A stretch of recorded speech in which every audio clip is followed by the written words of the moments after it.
ಕತೆ ಶುರುವಾಗೋದು ಒಬ್ಬ ಸಾಮಾನ್ಯ ಸೈನಿಕನಿಂದ. ಕೇವಲ ತಲ್ವಾರ್ ಹಿಡಿದು ಸೈನ್ಯ ಸೇರಿದವನು ತನ್ನ ಅಪ್ರತಿಮ ಧೈರ್ಯ ಮತ್ತು ಚಾಣಾಕ್ಷ ಬುದ್ಧಿವಂತಿಕೆಯಿಂದಲೇ ಒಂದು ಭವ್ಯ ಸಾಮ್ರಾಜ್ಯವನ್ನು ಕಟ್ಟಿದ. ಅವನೇ ಹೈದರ್ ಅಲಿ. ಅಂದು ಜಗತ್ತನ್ನೇ ನಡುಗಿಸುತ್ತಿದ್ದ ಬ್ರಿಟಿಷ್ ಸಾಮ್ರಾಜ್ಯಕ್ಕೆ ಸಿಂಹಸ್ವಪ್ನವಾಗಿ ಕಾಡಿದ ಧೀಮಂತ ನಾಯಕ. ಅವನ ನಂತರ ಮೈಸೂರಿನ ಮಣ್ಣಿನ ಗತ್ತುಗತ್ತನ್ನು ಜಗತ್ತಿಗೆ ಸಾರಿದವನು ಅವನ ಮಗ, ಮೈಸೂರು ಹುಲಿ ಎಂದೇ ಖ್ಯಾತನಾದ ಟಿಪ್ಪು ಸುಲ್ತಾನ್. ತಂದೆಯ ಹೋರಾಟದ ಕಿಚ್ಚನ್ನು ಆರಿಸದೆ ಬ್ರಿಟಿಷರ ಎದೆಯಲ್ಲಿ ನಡುಕ ಹುಟ್ಟಿಸಿ ಅಂತಿಮ ಉಸಿರಿರುವವರೆಗೂ ಮೈಸೂರಿನ ಸ್ವಾಭಿಮಾನಕ್ಕಾಗಿ ಸೆಣಸಾಡಿದ ಅಪ್ರತಿಮ ವೀರ. ಆದರೆ ನೆನಪಿಡಿ, ಇದು ಕೇವಲ ರಕ್ತಸಿಕ್ತ ಯುದ್ಧಗಳ ಕಥೆಯಲ್ಲ. ಇದು 18ನೇ ಶತಮಾನದಲ್ಲಿ ತಮ್ಮ ಮಣ್ಣು ಮತ್ತು ಸ್ವಾಭಿಮಾನಕ್ಕಾಗಿ ಮೈಸೂರು ಸಾಮ್ರಾಜ್ಯ ನಡೆಸಿದ ಒಂದು ರೋಚಕ ಹೋರಾಟದ ಹಾದಿ. ಗೆಲುವು ಸೋಲುಗಳ ನಡುವೆ ಸಾಗುವ ಈ ಹಾದಿಯಲ್ಲಿ ಅಡಗಿದೆ ಒಂದು ಕರುಣಾಜನಕ ದುರಂತದ ಕಥೆ. ಇದು ಇಡೀ ದಕ್ಷಿಣ ಭಾರತದ ಹಣೆಬರಹವನ್ನೇ ಬದಲಿಸಿ ಇತಿಹಾಸದ ಪುಟಗಳಲ್ಲಿ ಅಚ್ಚಳಿಯದೆ ಉಳಿದ ಮಹಾನ್ ಸಂಘರ್ಷದ ಗಾಥೆ. ಬನ್ನಿ, ಇತಿಹಾಸದ ಧೂಳು ಹಿಡಿದ ಪುಟಗಳನ್ನೊಮ್ಮೆ ತಿರುವಿ ಹಾಕೋಣ. ಕಾಲ 18ನೇ ಶತಮಾನದ ಮಧ್ಯಭಾಗ. ದೆಹಲಿಯ ಸಿಂಹಾಸನದ ಮೇಲೆ ಮೊಘಲರ ಸುದೀರ್ಘ ವೈಭವ ಅಳಿಯುತ್ತಾ ಬಂದಿತ್ತು. ದೆಹಲಿಯ ಹಿಡಿತ ಸಡಿಲವಾದಂತೆ ಇಡೀ ಭಾರತದಲ್ಲಿ ಒಂದು ಅನಿರೀಕ್ಷಿತ ರಾಜಕೀಯ ಶೂನ್ಯ ನಿರ್ಮಾಣವಾಗಿತ್ತು. ಆ ಖಾಲಿ ಬಿದ್ದಿದ್ದ ಸಾಮ್ರಾಜ್ಯದ ಚುಕ್ಕಾಣಿ ಹಿಡಿಯಲು, ಭಾರತದ ಮಣ್ಣನ್ನು ತಮ್ಮ ಕಾಲಡಿ ತುಳಿಯಲು ಹಲವಾರು ಶಕ್ತಿಗಳು ಹಸಿದ ತೋಳಗಳಂತೆ ಕಾದು ಕುಳಿತಿದ್ದವು. ಉತ್ತರದಲ್ಲಿ ಅಧಿಕಾರಕ್ಕಾಗಿ ಸಂಘರ್ಷ ನಡೆಯುತ್ತಿದ್ದರೆ, ಇತ್ತ ದಕ್ಷಿಣ ಭಾರತದ ಚಿತ್ರಣವೇ ಬೇರೆಯಾಗಿತ್ತು. ಇಲ್ಲಿ ಅಧಿಕಾರದ ಚದುರಂಗದಾಟ ಇನ್ನಷ್ಟು ಜಟಿಲ, ಇನ್ನಷ್ಟು ರಕ್ತಸಿಕ್ತವಾಗಿತ್ತು. ಒಂದೆಡೆ ಪುಣೆಯ ಪೇಶ್ವೆಗಳು ತಮ್ಮ ಮರಾಠಾ ಸಾಮ್ರಾಜ್ಯದ ಕೇಸರಿ ಧ್ವಜವನ್ನು ದಕ್ಷಿಣದವರೆಗೂ ಹಬ್ಬಿಸುವ ಹಂಬಲದಲ್ಲಿದ್ದರು. ಇನ್ನೊಂದೆಡೆ ಹೈದರಾಬಾದಿನ ನಿಜಾಮರು ತಮ್ಮ ಅಸ್ತಿತ್ವ ಉಳಿಸಿಕೊಳ್ಳಲು ಪರದಾಡುತ್ತಿದ್ದರು. ಈ ಗೊಂದಲದ ನಡುಮೆಯೇ ಕೇವಲ ತಕ್ಕಡಿ ಹಿಡಿದು ವ್ಯಾಪಾರಕ್ಕೆಂದು ಬಂದಿದ್ದ ಬ್ರಿಟಿಷರು ಮತ್ತು ಫ್ರೆಂಚರು ಈಗ ಭಾರತದ ರಾಜಕೀಯದಲ್ಲಿ ನೇರವಾಗಿ ಕೈಯಾಡಿಸಲು, ದಾಳ ಉರುಳಿಸಲು ಶುರು ಮಾಡಿದ್ದರು. ಹೌದು, ಬ್ರಿಟಿಷ್ ಈಸ್ಟ್ ಇಂಡಿಯಾ ಕಂಪನಿ ಹೆಸರಿಗೆ ಮಾತ್ರ ಒಂದು ವ್ಯಾಪಾರಿ ಸಂಸ್ಥೆ. ಆದರೆ ಅದರ ಮುಖವಾಡದ ಹಿಂದೆ ಅಡಗಿತ್ತು ಒಂದು ಕ್ರೂರ ಸಾಮ್ರಾಜ್ಯಶಾಹಿ ಹಸಿವು. 1757ರ ಪ್ಲಾಸಿ ಕದನದಲ್ಲಿ ಗೆದ್ದು ಬಂಗಾಳವನ್ನು ಕಬಳಿಸಿದ ನಂತರ ಅವರ ಹಾರಾಟಕ್ಕೆ ರೆಕ್ಕೆಗಳು ಮೂಡಿದವು. ಈಗ ಅವರ ಹದ್ದಿನ ಕಣ್ಣು ಬಿದ್ದಿದ್ದು ದಕ್ಷಿಣ ಭಾರತದ ಅಪಾರ ಸಂಪತ್ತಿನ ಮೇಲೆ. ತಮ್ಮ ದಾರಿಗೆ ಅಡ್ಡ ಬರುವ ಯಾರನ್ನೇ ಆಗಲಿ ಸಾಮ, ದಾನ, ಭೇದ, ದಂಡ ಹೀಗೆ ಯಾವುದೇ ಕುತಂತ್ರ ಬಳಸಿಯಾದರೂ ಮಂಡಿಯೂರಿಸಲು ಅವರು ಸಜ್ಜಾಗಿ ನಿಂತಿದ್ದರು. ಈ ಎಲ್ಲ ಸಂಚು ಕುತಂತ್ರಗಳ ಕಾರ್ಮೋಡದ ನಡುವೆಯೇ ದಕ್ಷಿಣದ ದಿಗಂತದಲ್ಲಿ ಒಂದು ಹೊಸ ಶಕ್ತಿ ಉದಯಿಸುತ್ತಿತ್ತು. ಅದೇ ಮೈಸೂರು ಸಾಮ್ರಾಜ್ಯ. ಶತಮಾನಗಳಿಂದ ಒಡೆಯರ್ ವಂಶದ ಆಳ್ವಿಕೆಯಲ್ಲಿದ್ದ ಈ ಶಾಂತಿಯುತ ನಾಡು ಒಬ್ಬ ಸಾಮಾನ್ಯ ವ್ಯಕ್ತಿಯ ಅಸಾಮಾನ್ಯ ನಾಯಕತ್ವದಿಂದಾಗಿ ಇಡೀ ದಕ್ಷಿಣ ಭಾರತದ ರಾಜಕೀಯದ ಕೇಂದ್ರಬಿಂದುವಾಗಿ ಬದಲಾಗುವ ಹೊಸ್ತಿಲಲ್ಲಿತ್ತು. ಆ ಬದಲಾವಣೆಯ ಹರಿಕಾರ, ಮೈಸೂರಿನ ಹಣೆಬರಹವನ್ನೇ ಬದಲಿಸಿದ ಆ ಅಪ್ರತಿಮ ನಾಯಕನೇ ಹೈದರ್ ಅಲಿ. ನಿಜಕ್ಕೂ ಹೈದರ್ ಅಲಿಯ ಬಾಲ್ಯದ ಕಥೆ ಒಂದು ರೋಚಕ ಸಿನಿಮಾಗಿಂತೇನೂ ಕಮ್ಮಿಯಿಲ್ಲ. ಕೋಲಾರ ಜಿಲ್ಲೆಯ ಬೂದಿಕೋಟೆ ಎಂಬ ಪುಟ್ಟ ಹಳ್ಳಿಯಲ್ಲಿ 1720ರ ಸುಮಾರಿಗೆ ಒಂದು ಸಾಮಾನ್ಯ ಸೈನಿಕನ ಗುಡಿಸಲಿನಲ್ಲಿ ಜನಿಸಿದವನು ಈ ಹೈದರ್. ವಿಧಿ ಅವನಿಗೆ ಬಾಲ್ಯದಲ್ಲೇ ತಂದೆಯ ಪ್ರೀತಿಯನ್ನು ಕಸಿದುಕೊಂಡಿತು. ಬಡತನದ ಕಾರಣದಿಂದ ಶಾಲೆಗೆ ಹೋಗಿ ಅಕ್ಷರ ಕಲಿಯುವ ಭಾಗ್ಯ ಅವನಿಗೆ ಸಿಗಲಿಲ್ಲ. ಆದರೆ ಪುಸ್ತಕ ಹಿಡಿಯಬೇಕಾದ ಆ ಕೈಗಳು ಬಾಲ್ಯದಲ್ಲೇ ಕತ್ತಿ ಹಿಡಿದವು. ಅವನ ಪ್ರಪಂಚ ಕೇವಲ ಕುದುರೆ ಸವಾರಿ, ಕತ್ತಿವರಸೆ ಮತ್ತು ಯುದ್ಧ ತಂತ್ರಗಳ ಸುತ್ತಲೇ ಗಿರಕಿ ಹೊಡೆಯುತ್ತಿತ್ತು. ಅಕ್ಷರಗಳ ಗಂಧವಿಲ್ಲದಿದ್ದರೂ ರಣರಂಗವೇ ಅವನ ಪಾಲಿನ ಶಾಲೆಯಾಯಿತು. ಹೈದರ್ ತನ್ನ ಅಣ್ಣನ ಹೆಜ್ಜೆ ಹಿಡಿದು ಮೈಸೂರು ಸೈನ್ಯ ಸೇರಿದ. ಆದರೆ ಅಂದಿನ ಮೈಸೂರು ದರ್ಬಾರ್ ವಿಚಿತ್ರವಾಗಿತ್ತು. ಸಿಂಹಾಸನದ ಮೇಲೆ ಕುಳಿತಿದ್ದ ರಾಜ ಕೃಷ್ಣರಾಜ ಒಡೆಯರ್ ಕೇವಲ ಹೆಸರಿಗೆ ಮಾತ್ರ ರಾಜ. ಸಾಮ್ರಾಜ್ಯದ ನಿಜವಾದ ಲಗಾಮು ದಳವಾಯಿ ದೇವರಾಜಯ್ಯ ಮತ್ತು ಸರ್ವಾಧಿಕಾರಿ ನಂಜರಾಜಯ್ಯ ಎಂಬ ಸಹೋದರರ ಮುಷ್ಟಿಯಲ್ಲಿತ್ತು. ಹೀಗಿರುವಾಗ 1749ರಲ್ಲಿ ನಡೆದ ದೇವನಹಳ್ಳಿ ಕೋಟೆಯ ಮುತ್ತಿಗೆ ಹೈದರ್ ಪಾಲಿಗೆ ಅದೃಷ್ಟದ ಬಾಗಿಲು ತೆರೆಯಿತು. ರಣರಂಗದಲ್ಲಿ ಆತ ತೋರಿದ ಅಪ್ರತಿಮ ಧೈರ್ಯ ಮತ್ತು ನಾಯಕತ್ವ ಗುಣ ಸಾಕ್ಷಾತ್ ನಂಜರಾಜನ ಕಣ್ಣಿಗೆ ಬಿತ್ತು. ಆ ಒಂದು ಕ್ಷಣ ಸಾಮಾನ್ಯ ಸೈನಿಕನಾಗಿದ್ದ ಹೈದರಾಲಿಯ ಹಣೆಬರಹವನ್ನೇ ಬದಲಿಸಿಬಿಟ್ಟಿತು. ಯಶಸ್ಸಿನ ಏಣಿ ಏರುತ್ತಾ ಹೋದ ಹೈದರ್ ಕೇವಲ ಕತ್ತಿ ಹಿಡಿಯುವ ಸೈನಿಕನಾಗಿ ಉಳಿಯಲಿಲ್ಲ, ಯುದ್ಧದ ನಾಡಿಮಿಡಿತ ಅರಿತ ತಂತ್ರಜ್ಞನಾಗಿ ಬದಲಾದ. ಫ್ರೆಂಚರೊಂದಿಗಿನ ಸ್ನೇಹ ಅವನಿಗೆ ಹೊಸದೊಂದು ಸತ್ಯವನ್ನು ಅರಿವು ಮಾಡಿಸಿತು. ಬರೀ ಧೈರ್ಯವಿದ್ದರೆ ಸಾಲದು, ಅದಕ್ಕೆ ಯುರೋಪಿಯನ್ನರ ಶಿಸ್ತು ಮತ್ತು ಆಧುನಿಕ ಶಸ್ತ್ರಾಸ್ತ್ರಗಳ ಬಲವೂ ಬೇಕು ಎಂಬುದು ಅವನಿಗೆ ಮನವರಿಕೆಯಾಯಿತು. ತಡಮಾಡದೆ ತನ್ನದೇ ಆದ ವಿಶೇಷ ಪಡೆಯನ್ನು ಕಟ್ಟಿದ. ಅವರಿಗೆ ಪಾಶ್ಚಾತ್ಯ ಶೈಲಿಯ ಕಠಿಣ ತರಬೇತಿ ನೀಡಿ ಮೈಸೂರಿನ ಫಿರಂಗಿ ದಳವನ್ನು ಬೆಂಕಿಯುಗುಳುವಂತೆ ಬಲಪಡಿಸಿದ. ಹೈದರನ ಈ ಅಪ್ರತಿಮ ಏಳಿಗೆಯನ್ನು ಕಂಡು ಆಡಳಿತ ನಡೆಸುತ್ತಿದ್ದ ದಳವಾಯಿ ಸಹೋದರರ ಎದೆಯಲ್ಲಿ ಅಸೂಯೆಯ ಬೆಂಕಿ ಹೊತ್ತಿಕೊಂಡಿತು. ಅವನನ್ನು ತಡೆಯಲು ಅವರು ನಾನಾ ತಂತ್ರಗಳನ್ನು ಹೆಣೆದರು. ಆದರೆ ಕಾಲ ಮಿಂಚಿ ಹೋಗಿತ್ತು. ಹೈದರೀಗ ಯಾರಿಗೂ ಬಗ್ಗಡ ಬಂಡೆಯಂತೆ ಬೆಳೆದು ನಿಂತಿದ್ದ. ಪದೇ ಪದೇ ಎರಗುತ್ತಿದ್ದ ಮರಾಠರು ಮತ್ತು ನಿಜಾಮರ ಆಕ್ರಮಣಗಳಿಂದ ಮೈಸೂರನ್ನು ರಕ್ಷಿಸಿ ರಾಜ್ಯದ ಜನತೆ ಮತ್ತು ಸೈನಿಕರ ಪಾಲಿಗೆ ಹೈದರ್ ಒಬ್ಬ ರಕ್ಷಕನಾಗಿ ಕಂಡಿದ್ದ. ಅರಮನೆಯ ರಾಜಕೀಯ ಏನೇ ಇರಲಿ, ಇಡೀ ಮೈಸೂರು ಸೈನ್ಯ ಮತ್ತು ಪ್ರಜೆಗಳ ವಿಶ್ವಾಸ ಈಗ ಹೈದರನ ಮೇಲಿತ್ತು. ಅದು 1761ರ ಸಮಯ. ದಳವಾಯಿಗಳ ಆಟಕ್ಕೆ ಇತಿಶ್ರೀ ಹಾಡಿದ ಹೈದರ್ ಮೈಸೂರಿನ ಸರ್ವಾಧಿಕಾರಿಯಾಗಿ ಅಧಿಕಾರ ಸೂತ್ರವನ್ನು ತನ್ನ ಮುಷ್ಟಿಗೆ ತೆಗೆದುಕೊಂಡ.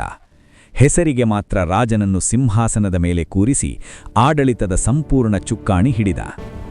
ಯೋಚಿಸಿ ನೋಡಿ, ಅಕ್ಷರ ಕಲಿಯದ ಒಬ್ಬ ಸಾಮಾನ್ಯ ಸೈನಿಕ ಕೇವಲ ತನ್ನ ಬಾಹುಬಲ ಮತ್ತು ಬುದ್ಧಿವಂತಿಕೆಯಿಂದ ಇಡೀ ದಕ್ಷಿಣ ಭಾರತವನ್ನೇ ಆಳುವ ಬಲಿಷ್ಠ ದೊರೆಯಾಗಿ ಬೆಳೆದು ನಿಂತಿದ್ದ. ವಿಧಿ ಬರೆದ ಹಣೆಬರಹವನ್ನೇ ತಿದ್ದಿ ಬರೆದ ಸರ್ದಾರನೀತ. ಹೈದರ್ ಕೇವಲ ಸಿಂಹಾಸನ ಏರಿ ಸುಮ್ಮನಾಗಲಿಲ್ಲ. ಮೈಸೂರಿನ ಗಡಿಗಳನ್ನು 4 ದಿಕ್ಕಿಗೂ ವಿಸ್ತರಿಸಲು ಅಶ್ವಮೇಧ ಆರಂಭಿಸಿದ. ಬೆದನೂರು, ಕಲ್ಲಿಕೋಟೆಗಳು ಒಂದೊಂದಾಗಿ ಮೈಸೂರಿನ ಮಡಿಲು ಸೇರಿದವು. ಆದರೆ ಹೈದರನ ಈ ಅನಿರೀಕ್ಷಿತ ವಿಸ್ತರಣೆ ದಕ್ಷಿಣ ಭಾರತವನ್ನೇ ಕಬಳಿಸಲು ಹೊಂಚು ಹಾಕುತ್ತಿದ್ದ ಬ್ರಿಟಿಷರ ಕಣ್ಣು ಕೆಂಪಾಗಿಸಿತು. ಅವರ ಸಾಮ್ರಾಜ್ಯಶಾಹಿ ಕನಸಿಗೆ ಹೈದರ್ ಅಡ್ಡಗೋಡೆಯಾಗಿ ನಿಂತಿದ್ದ. ಈ ಅಸಹನೆಯೇ ಮುಂದೆ ದಕ್ಷಿಣ ಭಾರತದ ಇತಿಹಾಸದಲ್ಲಿ ರಕ್ತಸಿಕ್ತ ಅಧ್ಯಾಯವಾಗಿ ದಾಖಲಾದ ಆ 4 ಆಂಗ್ಲೋ ಮೈಸೂರು ಯುದ್ಧಗಳಿಗೆ ನಾಂದಿ ಹಾಡಿತು. ಹೈದರ್ ಅಲಿಯ ಈ ಅನಿರೀಕ್ಷಿತ ಏಳಿಗೆ ಬ್ರಿಟಿಷರ ಕಣ್ಣಲ್ಲಿ ಬೆಂಕಿ ಇಟ್ಟಂತಾಗಿತ್ತು. ಕುತಂತ್ರದಲ್ಲೇ ಪಳಗಿದ್ದ ಅವರು ತಕ್ಷಣವೇ ತಮ್ಮ ಕುಖ್ಯಾತ ಒಡೆದು ಆಳುವ ನೀತಿ ಅಂದರೆ ಡಿವೈಡ್ ಆ್ಯಂಡ್ ರೂಲ್ ಅಸ್ತ್ರವನ್ನು ಪ್ರಯೋಗಿಸಿದರು. ಹೈದರನ ಪರಂಪರಾಗತ ವೈರಿಗಳಾಗಿದ್ದ ಹೈದರಾಬಾದಿನ ನಿಜಾಮ ಮತ್ತು ಮರಾಠರಿಗೆ ಆಮಿಷವೊಡ್ಡಿ ಬ್ರಿಟಿಷರು ತಮ್ಮ ಕಡೆಗೆ ಸೆಳೆದುಕೊಂಡರು. ಶತ್ರುವಿನ ಶತ್ರು ಮಿತ್ರ ಎನ್ನುವಂತೆ ಹೈದರನನ್ನು ಮುಗಿಸಲು ಈ 3 ಶಕ್ತಿಗಳು ಒಂದಾದವು. 1767ರಲ್ಲಿ ಬ್ರಿಟಿಷ್, ಮರಾಠ ಮತ್ತು ನಿಜಾಮರ ಬೃಹತ್ ಒಕ್ಕೂಟ ಸೈನ್ಯ ಮೈಸೂರಿನ ಮೇಲೆ ಮುಗಿಬಿತ್ತು. ಇದೇ ಇತಿಹಾಸ ಕಂಡ ಮೊದಲ ಆಂಗ್ಲೋ ಮೈಸೂರು ಯುದ್ಧ. ಒಂದೆಡೆ ಅಸಂಖ್ಯಾತ ಮರಾಠರ ಅಶ್ವದಳ, ಇನ್ನೊಂದೆಡೆ ನಿಜಾಮನ ಬೃಹತ್ ಸೇನೆ, ಮತ್ತೊಂದೆಡೆ ಶಿಸ್ತಿನ ಸಿಪಾಯಿಗಳಿದ್ದ ಬ್ರಿಟಿಷ್ ಪಡೆ. ಈ 3 ಮಹಾಶಕ್ತಿಗಳ ತ್ರಿಶೂಲದಂತಹ ದಾಳಿಯ ಮುಂದೆ ಹೈದರ್ ಕಥೆ ಮುಗಿಯಿತು, ಮೈಸೂರು ಪತನವಾಯಿತು ಎಂದೇ ಎಲ್ಲರೂ ಭಾವಿಸಿದ್ದರು. ಆದರೆ ಶತ್ರುಗಳು ಒಂದು ವಿಷಯ ಮರೆತಿದ್ದರು. ಹೈದರ್ ಕೇವಲ ರಣರಂಗದಲ್ಲಿ ಕತ್ತಿ ಬೀಸುವ ಯೋಧನಲ್ಲ, ಎದುರಾಳಿಯ ಮನಸ್ಥಿತಿಯನ್ನೇ ಬದಲಾಯಿಸಬಲ್ಲ ಚಾಣಾಕ್ಷ ರಾಜತಾಂತ್ರಿಕ ಕೂಡ ಹೌದು. ಆತ ಯುದ್ಧ ಮಾಡುವುದಕ್ಕೆ ಮುಂಚೆಯೇ ಶತ್ರುಗಳ ಒಕ್ಕೂಟವನ್ನು ಮುರಿಯುವ ತಂತ್ರ ಹೆಣೆದ.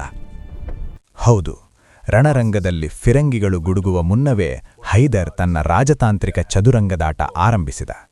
ಮೊದಲು ಹಣದ ಆಸೆಗೆ ಬಿದ್ದ ಮರಾಠರಿಗೆ ಬೃಹತ್ ಮೊತ್ತದ ಕಪ್ಪ ಕಾಣಿಕೆ ನೀಡಿ ಅವರು ಯುದ್ಧಭೂಮಿಯಿಂದ ಕಾಲು ಕೀಳುವಂತೆ ಮಾಡಿದ. ನಂತರ ಉಳಿದದ್ದು ಹೈದರಾಬಾದಿನ ನಿಜಾಮ. ಅವನಿಗೆ ಬ್ರಿಟಿಷರಿಗಿಂತ ದೊಡ್ಡ ಆಮಿಷವೊಡ್ಡಿ ಆ ಒಕ್ಕೂಟದ ಕೊಂಡಿಯನ್ನೇ ಕಳಚಿ ತನ್ನ ಕಡೆಗೆ ಸೆಳೆದುಕೊಂಡ. ಏನು ವಿಪರ್ಯಾಸ ನೋಡಿ, ನಿನ್ನೆಯವರೆಗೂ ಹೈದರ್ನ ಬದ್ಧ ವೈರಿಯಾಗಿದ್ದ ನಿಜಾಮ ಇಂದು ಹೈದರ್ನ ಮಿತ್ರನಾಗಿ ಬ್ರಿಟಿಷರ ವಿರುದ್ಧವೇ ಖಡ್ಗ ಜಳಪಿಸುತ್ತಿದ್ದ. ಬ್ರಿಟಿಷರು ತಾವೇ ತೋಡಿದ ಹೊಂಡದಲ್ಲಿ ಬಿದ್ದಿದ್ದರು. ಈ ಅನಿರೀಕ್ಷಿತ ಆಘಾತದಿಂದ ಬ್ರಿಟಿಷರು ಕಂಗಾಲಾದರು. ಆದರೂ ಕರ್ನಲ್ ಸ್ಮಿತ್ ನೇತೃತ್ವದ ಬ್ರಿಟಿಷ್ ಪಡೆ ಸುಲಭವಾಗಿ ಸೋಲೊಪ್ಪಿಕೊಳ್ಳಲಿಲ್ಲ. ಚೆಂಗಂ ಮತ್ತು ತಿರುವಣ್ಣಾಮಲೈ ರಣರಂಗಗಳಲ್ಲಿ ಹೈದರ್ ಮತ್ತು ನಿಜಾಮನ ಬೃಹತ್ ಸೇನೆಯನ್ನು ಅವರು ಎದುರು ಹಾಕಿಕೊಂಡರು. ಸಂಖ್ಯೆಯಲ್ಲಿ ತೀರಾ ಕಡಿಮೆ ಇದ್ದರೂ ಬ್ರಿಟಿಷ್ ಸೈನ್ಯದ ಶಿಸ್ತು ಮತ್ತು ಫಿರಂಗಿಗಳ ಬಲ ಅವರನ್ನು ಆರಂಭದಲ್ಲಿ ಕಾಪಾಡಿತು. ಆದರೆ ಬಿರುಗಾಳಿಯಂತೆ ನುಗ್ಗಿ ಬರುತ್ತಿದ್ದ ಹೈದರ್ನ ವೇಗ ಮತ್ತು ಖರಾರುವಕ್ಕಾದ ತಂತ್ರಗಳ ಮುಂದೆ ಬ್ರಿಟಿಷರ ಆ ಶಿಸ್ತಿನ ಕೋಟೆ ಹೆಚ್ಚು ಕಾಲ ನಿಲ್ಲಲಾಗಲಿಲ್ಲ. ರಣರಂಗದಲ್ಲಿ ಜಯ ಅಪಜಯಗಳ ಕಣ್ಣಾಮುಚ್ಚಾಲೆ ನಡೆಯುತ್ತಲೇ ಇತ್ತು. ಈ ಹಗ್ಗಜಗ್ಗಾಟವನ್ನು ಕೊನೆಗಾಣಿಸಲು ಹೈದರಾಲಿ ಶತ್ರುಗಳೇ ಬೆಚ್ಚಿ ಬೀಳುವಂತಹ ಒಂದು ಸಾಹಸಕ್ಕೆ ಕೈ ಹಾಕಿದ. ತನ್ನ ಬೃಹತ್ ಕಾಲಾಳು ಸೈನ್ಯವನ್ನು ಹಿಂದೆಯೇ ಬಿಟ್ಟು ಕೇವಲ 6,000 ಆಯ್ದ ಅಶ್ವಸೈನಿಕರ ವಿಶೇಷ ಪಡೆಯೊಂದಿಗೆ ಮಿಂಚಿನ ವೇಗದಲ್ಲಿ ಮುನ್ನುಗ್ಗಿದ. ಬೆಟ್ಟ ಗುಡ್ಡಗಳೆನ್ನಡೆ ಕೇವಲ 3 ದಿನಗಳಲ್ಲಿ 130 ಮೈಲು ಕ್ರಮಿಸಿದ ಹೈದರ್ ಕಣ್ಮುಚ್ಚಿ ತೆಗೆಯುವುದರೊಳಗೆ ಬ್ರಿಟಿಷರ ರಾಜಧಾನಿಯಾಗಿದ್ದ ಮದ್ರಾಸ್ ಅಂದರೆ ಚೆನ್ನೈ ನಗರದ ಕೋಟೆಯ ಬಾಗಿಲಿಗೆ ಬಂದು ಯಮನಂತೆ ನಿಂತ. ಮದ್ರಾಸಿನ ಸೇಂಟ್ ಜಾರ್ಜ್ ಕೋಟೆಯೊಳಗೆ ನಿಶ್ಚಿಂತೆಯಿಂದ ಕುಳಿತಿದ್ದ ಬ್ರಿಟಿಷ್ ಅಧಿಕಾರಿಗಳಿಗೆ ಹೈದರಾಲಿಯ ಸೈನ್ಯ ದಿಢೀರೆಂದೇ ನಗರದ ದ್ವಾರದ ಬಳಿ ಪ್ರತ್ಯಕ್ಷವಾದಾಗ ಕಾಲಬುಡವೇ ನಡುಗಿದಂತಾಯಿತು. ತಮ್ಮ ಭದ್ರಕೋಟೆಗೆ ಕುತ್ತು ಬಂದಾಗ ಬ್ರಿಟಿಷರ ಅಹಂಕಾರ ಕರಗಿ ನೀರಾಯಿತು. ಅವರಿಗೆ ಶರಣಾಗತಿಯನ್ನು ಬಿಟ್ಟರೆ ಬೇರೆ ದಾರಿಯೇ ಉಳಿಯಲಿಲ್ಲ. ಕೊನೆಗೆ ತಲೆ ತಗ್ಗಿಸಿ ಅವಮಾನದ ಭಾರವನ್ನು ನುಂಗಿಕೊಂಡು ಹೈದರಾಲಿ ಎದುರು ಶಾಂತಿ ಮಾತುಕತೆಗೆ ಮಂಡಿಯೂರಿ ಕುಳಿತರು. ಅದು ಏಪ್ರಿಲ್ 4, 1769. ಅನಿವಾರ್ಯವಾಗಿ ಬ್ರಿಟಿಷರು ಹೈದರಲಿ ನೀಡಿದ ಷರತ್ತುಗಳಿಗೆ ತಲೆಬಾಗಿ ಮದ್ರಾಸ್ ಒಪ್ಪಂದಕ್ಕೆ ಸಹಿ ಹಾಕಿದರು. ಈ ಒಪ್ಪಂದದ ಪ್ರಕಾರ ಯುದ್ಧದಲ್ಲಿ ಗೆದ್ದುಕೊಂಡ ಪ್ರದೇಶಗಳನ್ನು ಇಬ್ಬರೂ ಪರಸ್ಪರ ವಾಪಸು ನೀಡಬೇಕಿತ್ತು. ಆದರೆ ಈ ಒಪ್ಪಂದದ ಅತ್ಯಂತ ಪ್ರಮುಖ ಮತ್ತು ರೋಚಕ ಅಂಶವೆಂದರೆ ಪರಸ್ಪರ ರಕ್ಷಣಾ ಒಪ್ಪಂದ. ಅಂದರೆ ಮುಂದಿನ ದಿನಗಳಲ್ಲಿ ಮೈಸೂರಿನ ಮೇಲೆ 3ನೇ ವ್ಯಕ್ತಿ ಯಾರಾದರೂ ದಾಳಿ ಮಾಡಿದರೆ ಬ್ರಿಟಿಷರು ಮೈಸೂರಿನ ಸಹಾಯಕ್ಕೆ ಸೈನ್ಯ ಸಮೇತ ಬರಲೇಬೇಕು. ಇದು ಹೈದರಲಿ ಬ್ರಿಟಿಷರ ಕುತ್ತಿಗೆಗೆ ಕಟ್ಟಿದ ಉರುಳಾಗಿತ್ತು. ಇದು ಬ್ರಿಟಿಷ್ ಸಾಮ್ರಾಜ್ಯಕ್ಕಾದ ಅತಿದೊಡ್ಡ ಮುಖಭಂಗ. ಜಗತ್ತನ್ನೇ ಆಳುತ್ತಿದ್ದವರು ಒಬ್ಬ ಭಾರತೀಯ ರಾಜನ ಮುಂದೆ ತಲೆಬಾಗಿ ನಿಲ್ಲುವಂತಾಯಿತು. ಮೊದಲ ಆಂಗ್ಲೋ ಮೈಸೂರು ಯುದ್ಧ ಕೇವಲ ಹೈದರಲಿಯ ಬಾಹುಬಲವನ್ನಷ್ಟೇ ಅಲ್ಲ, ಅವನ ಚಾಣಾಕ್ಷ ರಾಜತಾಂತ್ರಿಕತೆಯನ್ನೂ ಇಡೀ ಭಾರತಕ್ಕೆ ಸಾಬೀತುಪಡಿಸಿತು. ಆದರೆ ಈ ಶಾಂತಿ ಮರೀಚಿಕೆಯಾಗಿತ್ತು, ಏಕೆಂದರೆ ತಮಗಾದ ಅವಮಾನವನ್ನು ಬ್ರಿಟಿಷರು ಮರೆತಿರಲಿಲ್ಲ. ಈ ಒಪ್ಪಂದವನ್ನು ಮುರಿದು ಹೈದರಲಿಯ ಬೆನ್ನಿಗೆ ಚೂರಿ ಹಾಕಲು ಅವರು ಹಾವಿನಂತೆ ಹೊಂಚು ಹಾಕುತ್ತಿದ್ದರು. ಮದ್ರಾಸ್ ಒಪ್ಪಂದದ ಮೇಲಿನ ಶಾಯಿ ಇನ್ನೂ ಒಣಗಿರಲಿಲ್ಲ. ಅಷ್ಟರಲ್ಲೇ ಬ್ರಿಟಿಷರು ತಮ್ಮ ನರಿಬುದ್ಧಿಯನ್ನು ತೋರಿದರು. 1771ರಲ್ಲಿ ಮರಾಠರ ಬೃಹತ್ ಸೈನ್ಯ ಮಿಡತೆಗಳಂತೆ ಮೈಸೂರಿನ ಮೇಲೆ ಎರಗಿದಾಗ ಒಪ್ಪಂದದ ಪ್ರಕಾರ ಬ್ರಿಟಿಷರು ಹೈದರನ ನೆರವಿಗೆ ಧಾವಿಸಿ ಬರಬೇಕಿತ್ತು. ಆದರೆ ಅವರು ಬರಲಿಲ್ಲ. ಆಪತ್ತಿನ ಸಮಯದಲ್ಲಿ ಕೈಕೊಟ್ಟು ಪರಮ ದ್ರೋಹ ಎಸೆದರು. ಈ ನಂಬಿಕೆ ದ್ರೋಹದಿಂದ ಹೈದರಲಿ ಕುದಿಯುವ ಜ್ವಾಲಾಮುಖಿಯಂತಾದ. ಆತ ಸುಮ್ಮನೆ ಕೂರಲಿಲ್ಲ. ಈ ಮೋಸಕ್ಕೆ ತಕ್ಕ ಪಾಠ ಕಲಿಸಲು, ರಕ್ತಸಿಕ್ತ ಸೇಡು ತೀರಿಸಿಕೊಳ್ಳಲು ಕಾಯುತ್ತಿದ್ದ ಒಂದು ಸರಿಯಾದ ಸಮಯಕ್ಕಾಗಿ. ಹೈದರ್ ಕಾಯುತ್ತಿದ್ದ ಆ ಸೇಡಿನ ಸಮಯ ಕೊನೆಗೂ ಕೂಡಿ ಬಂತು. ಸಪ್ತಸಾಗರದಾಚೆ ಅಮೆರಿಕಾದಲ್ಲಿ ಹೊತ್ತಿಕೊಂಡ ಸ್ವಾತಂತ್ರ್ಯ ಸಂಗ್ರಾಮದ ಕಿಚ್ಚು ಯುರೋಪ್ನಲ್ಲಿ ಬ್ರಿಟನ್ ಮತ್ತು ಫ್ರಾನ್ಸ್ ನಡುವೆ ಭೀಕರ ಯುದ್ಧಕ್ಕೆ ಕಾರಣವಾಯಿತು. ಇದರ ಬಿಸಿ ಭಾರತಕ್ಕೂ ತಟ್ಟಿತು. ಹೈದರ್ನ ರಕ್ಷಣೆಯಲ್ಲಿದ್ದ ಫ್ರೆಂಚರ ಮಾಹೆ ಬಂದರಿನ ಮೇಲೆ ಬ್ರಿಟಿಷರು ದಾಳಿ ಮಾಡಿ ವಶಪಡಿಸಿಕೊಂಡಾಗ ಹೈದರ್ನ ತಾಳ್ಮೆಯ ಕಟ್ಟೆ ಒಡೆಯಿತು. ಕೆಣಕಿದ ಹಾವಿನಂತೆ ರೊಚ್ಚಿಗೆದ್ದ ಹೈದರ್ಗೆ ಬ್ರಿಟಿಷರ ವಿರುದ್ಧ ಯುದ್ಧದ ಕಹಳೆ ಮೊಳಗಿಸಲು ಇಂತಹ ಪ್ರಬಲ ಕಾರಣ ಬೇಕಾಗಿರಲಿಲ್ಲ. ಸಮಯ ಜುಲೈ 1780. ಹೈದರಲಿ ಸಾರಥ್ಯದ ಸುಮಾರು 90,000 ಸೈನಿಕರ ಬೃಹತ್ ಕಡಲು ಕರ್ನಾಟಿಕ್ ಪ್ರದೇಶದ ಮೇಲೆ ಪ್ರಳಯದ ಬಿರುಗಾಳಿಯಂತೆ ಅಪ್ಪಳಿಸಿತು. ಇದು ಸಾಮಾನ್ಯ ದಾಳಿಯಾಗಿರಲಿಲ್ಲ. ಬ್ರಿಟಿಷರ ಭದ್ರಕೋಟೆಯಾಗಿದ್ದ ಮದ್ರಾಸ್ನಿಂದ ಕೇವಲ 72 ಕಿಲೋಮೀಟರ್ ದೂರದಲ್ಲಿದ್ದ ಐತಿಹಾಸಿಕ ನಗರಿ ಕಾಂಚೀಪುರಂ ಹೈದರನ ಈ ಮಿಂಚಿನ ದಾಳಿಗೆ ತತ್ತರಿಸಿ ಹೋಯಿತು. ಬ್ರಿಟಿಷರು ಕಣ್ತರೆಯುವ ಮುನ್ನವೇ ದೇವಸ್ಥಾನಗಳ ನಗರಿ ಸುಲಭವಾಗಿ ಮೈಸೂರು ಪಾಲಾಯಿತು. ಕಾಂಚೀಪುರಂ ಪತನದ ಸುದ್ದಿ ಕೇಳಿ ಮದ್ರಾಸ್ನಲ್ಲಿದ್ದ ಬ್ರಿಟಿಷರಿಗೆ ದಿಕ್ಕೇ ತೋಚದಂತಾಯಿತು. ಹೇಗಾದರೂ ಮಾಡಿ ಹೈದರನ್ನು ತಡೆಯಲೇಬೇಕೆಂದು ಗುಂಟೂರಿನಿಂದ ಬರುತ್ತಿದ್ದ ಕರ್ನಲ್ ವಿಲಿಯಂ ಬೈಲಿಯ ಸೈನ್ಯವನ್ನು ಕಾಂಚೀಪುರಂನಲ್ಲಿದ್ದ ಸರ್ ಹೆಕ್ಟರ್ ಮನ್ರೋನ ಮುಖ್ಯ ಸೈನ್ಯದೊಂದಿಗೆ ಕೂಡಿಕೊಳ್ಳಲು ಆದೇಶಿಸಿದರು. ಆದರೆ ಬ್ರಿಟಿಷರು ಮಾಡಿದ್ದು ದೊಡ್ಡ ತಪ್ಪು. ಹದ್ದುಗಳಂತೆ ಕಾಯುತ್ತಿದ್ದ ಹೈದರ್ ಅಲಿ ಮತ್ತು ಆತನ ಮಗ ಟಿಪ್ಪು ಸುಲ್ತಾನರು ಈ ಎರಡು ಬ್ರಿಟಿಷ್ ಸೇನೆಗಳು ಒಂದಾಗಲು ಬಿಡಲೇ ಇಲ್ಲ.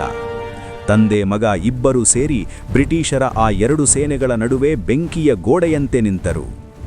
ದಿನಾಂಕ ಸೆಪ್ಟೆಂಬರ್ 10, 1780. ಸ್ಥಳ ಪುಲ್ಲಿಲೂರ್. ಟಿಪ್ಪು ಸುಲ್ತಾನನ ಹುಲಿಪಡೆಯು ಬ್ರಿಟಿಷ್ ಸೇನಾನಿ ಕರ್ನಲ್ ಬೈಲಿಯ ಪಡೆಯನ್ನು ಆವರಿಸಿಕೊಂಡಿತ್ತು. ಅದೊಂದು ಐತಿಹಾಸಿಕ ಕ್ಷಣ.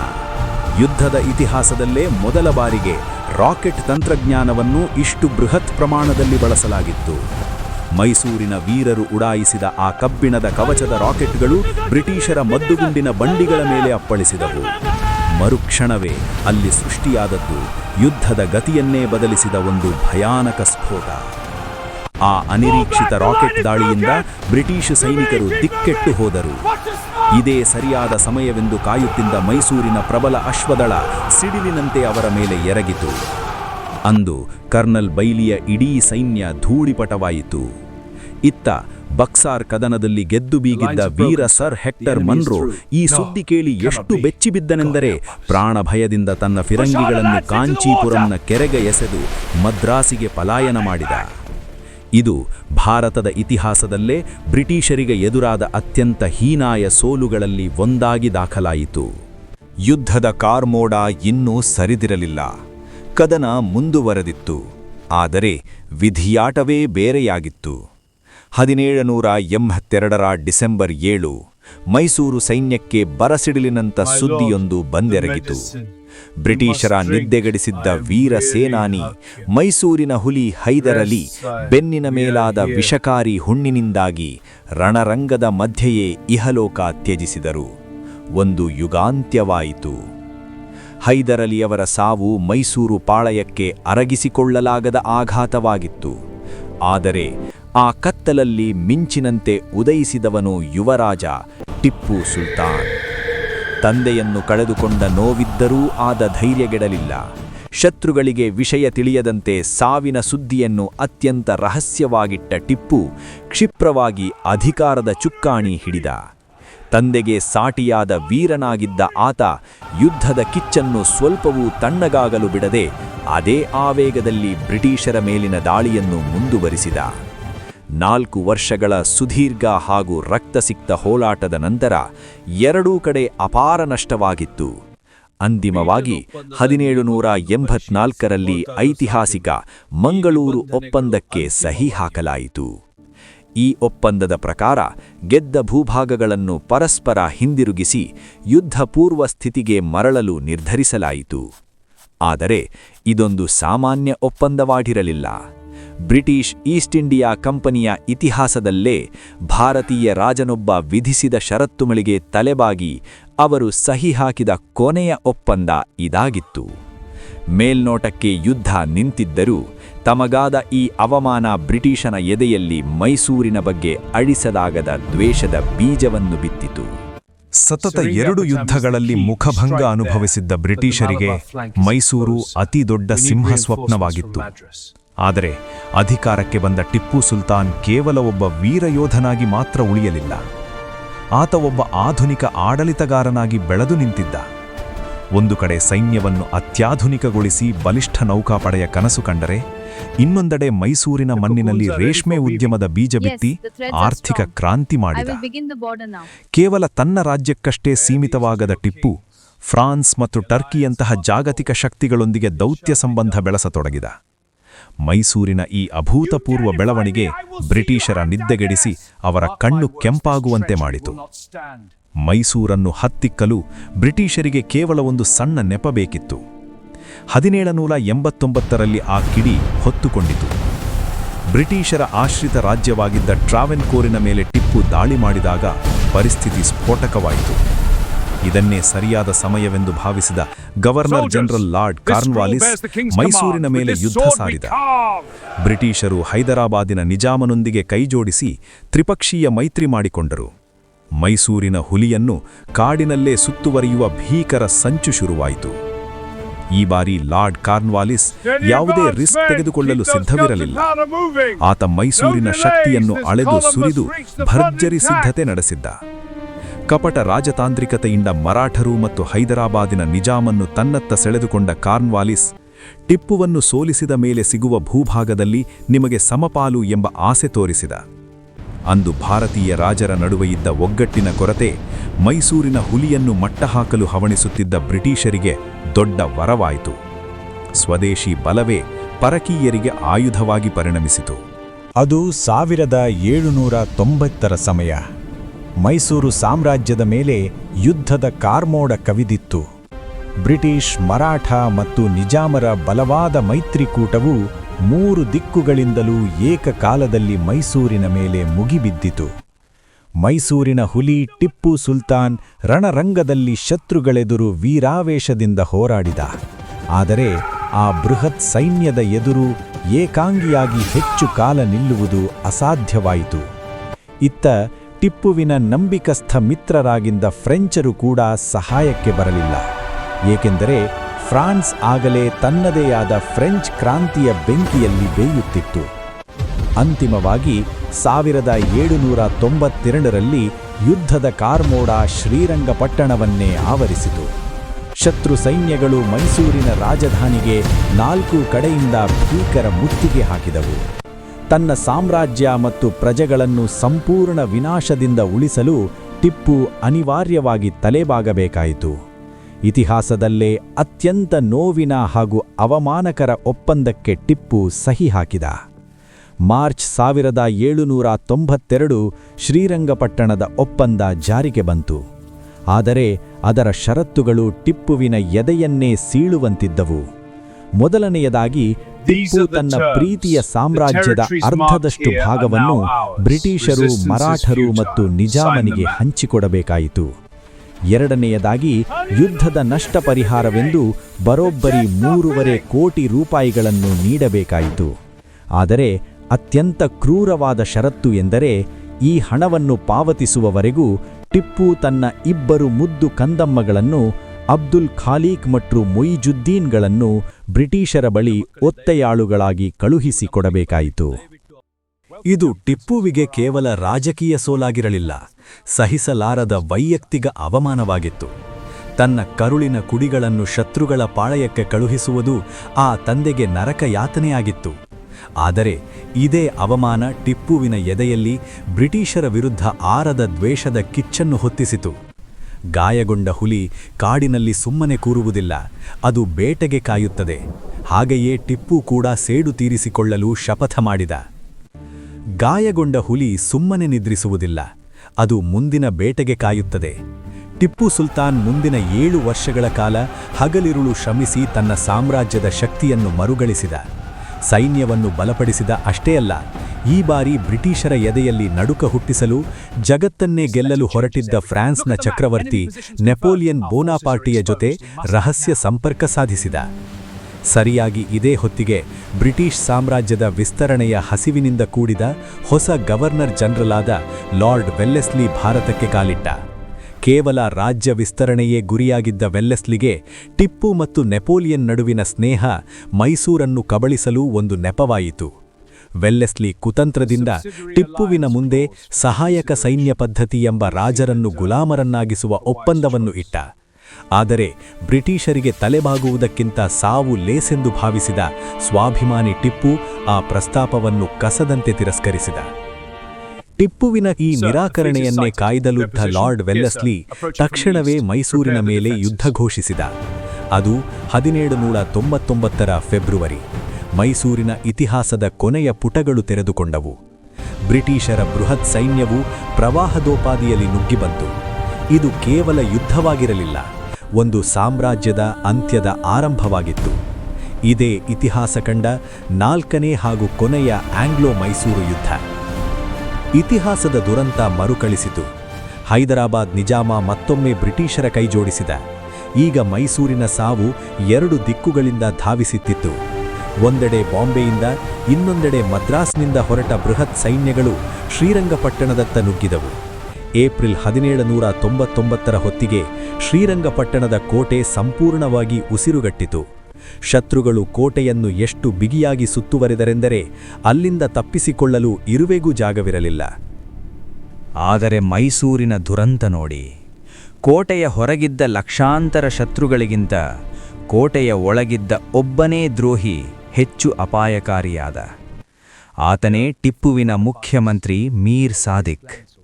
ಈತ ಆಗಲೇ ಬ್ರಿಟಿಷರಿಗೆ ತನ್ನ ಆತ್ಮವನ್ನು ಮಾರಿಕೊಂಡಿದ್ದ.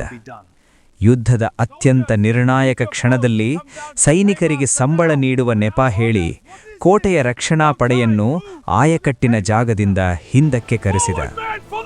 ಇದೇ ದಾರಿ ಮಾಡಿಕೊಟ್ಟಂತಾಗಿ ಹೊಂಚು ಹಾಕಿದ್ದ ಬ್ರಿಟಿಷರು ಕೋಟೆಯ ಗೋಡೆಯನ್ನು ಒಡೆದು ಪ್ರವಾಹದಂತೆ ಒಳನುಗ್ಗಿದರು. ದಿನಾಂಕ ಮೇ 4, 1799 ಮಧ್ಯಾಹ್ನದ ಸಮಯ. ಟಿಪ್ಪು ಸುಲ್ತಾನ್ ಊಟಕ್ಕೆ ಕುಳಿತಿದ್ದ. ಆಗಲೇ ಸಿಡಿಲಿನಂತಹ ಸುದ್ದಿ ಬಂತು. ಬ್ರಿಟಿಷರು ಕೋಟೆ ಒಡೆದು ಒಳನುಗ್ಗಿದ್ದಾರೆ. ತುತ್ತು ಅನ್ನವನ್ನು ಬಾಯಿಗಿಡದೆ ಟಿಪ್ಪು ಎದ್ದು ನಿಂತ. ಶರಣಾಗುವಂತೆ ಆಪ್ತರು ಕೇಳಿಕೊಂಡಾಗ ಮೈಸೂರಿನ ಹುಲಿ ಘರ್ಜಿಸಿತು. ಕುರಿಗಳಂತೆ 100 ವರ್ಷ ಬದುಕುವುದಕ್ಕಿಂತ ಹುಲಿಯಂತೆ 2 ದಿನ ಬದುಕುವುದು ಲೇಸು. ಸಾವಿನ ಭಯವಿಲ್ಲದೆ ತನ್ನ ರಕ್ತಸಿಕ್ತ ಕತ್ತಿಯನ್ನು ಹಿಡಿದು ಶತ್ರುಗಳ ಸಾಗರದ ನಡುವೆ ಏಕಾಂಗಿಯಾಗಿ ರಣರಂಗಕ್ಕೆ ಧುಮುಕಿದ.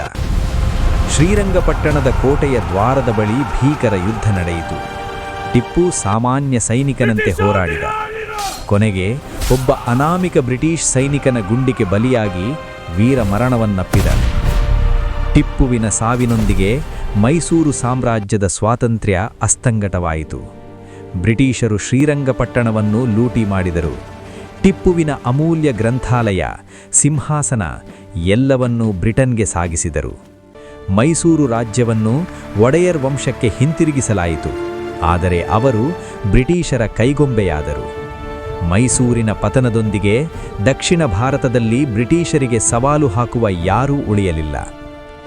4 ಯುದ್ಧಗಳ ಕೊನೆಯಲ್ಲಿ ಮೈಸೂರು ಸಾಮ್ರಾಜ್ಯ ಸೋತಿತು.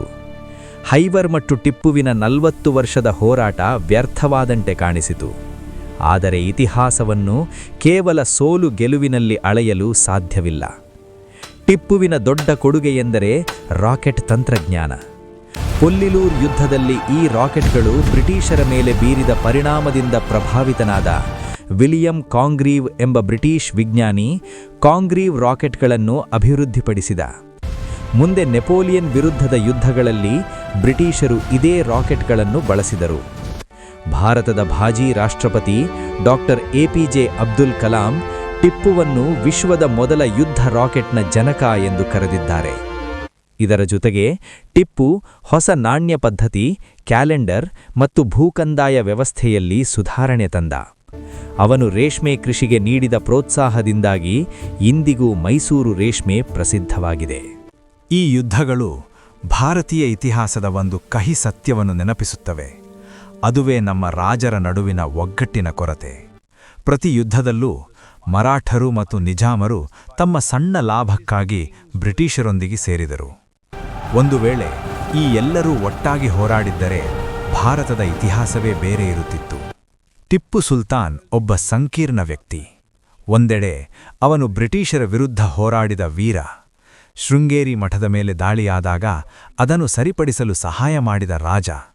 ಮತ್ತೊಂದೆಡೆ ಕೊಡಗು ಮತ್ತು ಮಲಬಾರ್ನಲ್ಲಿ ಬಂಡಾಯವೆದ್ದ ಜನರ ಮೇಲೆ ದೌರ್ಜನ್ಯ, ಬಲವಂತದ ಮತಾಂತರದ ಆರೋಪಗಳೂ ಇವೆ.